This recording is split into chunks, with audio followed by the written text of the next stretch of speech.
Hi అండి. ఈరోజు మనం బియ్యం పిండితో చిన్నపిల్లలకి ఎంతో ఇష్టపడే రెసిపీ అనేది చేసి చూపిస్తానండి. వాటిని మనం వేపకాయలు అంటాము. మీ పిల్లలు బయట కురుకురేలు లేసి ఇట్లాంటి తింటున్నారా? ఒకసారి అయితే ఈ వీడియో చూడండి, ఇలా చేసి పెట్టండి. వీడియోలోకి వెళ్ళే ముందు ఒక సబ్స్క్రైబ్ అనేది, ఒక లైక్ అనేది ఇచ్చుకోండి. Thank you. పిండి అనేదండి ఇలా మెత్తగా అనేది మనకు ఇలా మెత్తగా అనేది రావాలండి. పిండి కలిపేటప్పుడే ఒక 2-3 స్పూన్లు అనేది పెసరపప్పు అనేది వేసుకోండి. అప్పుడు మీకు తినేటప్పుడు చాలా చాలా బాగుంటుందండి. ఇంత స్మూత్గా రావాలండి మనకు పిండి అనేది.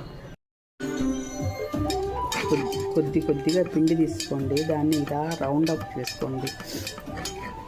చూడండి, ఇలా సన్నగా పొడవుగా అయితే చేసుకోండి అన్నీ. చూడండి, నేనైతే ఇలా తయారు చేసి పెట్టుకున్నాను. హాయ్ అండి. మీ ఇంట్లో పిల్లలంతా బయట స్నాక్స్ ఐటమ్ కోసం ఏడిపిస్తున్నారా? ఇలా అయితే ఒకసారి చేసి చూపించండి. చాలా అయితే బాగా నచ్చుకుంటారు. న్యూ స్నాక్ ఐటమ్ అండి, చాలా టేస్టీగా ఉంటాయి. ఈ స్నాక్ ఐటమ్ కోసం మన ఫుల్ లింక్ అనేది నేను అప్లోడ్ చేస్తున్నాను. ఒకసారి ట్రై చేయండి. Thank you.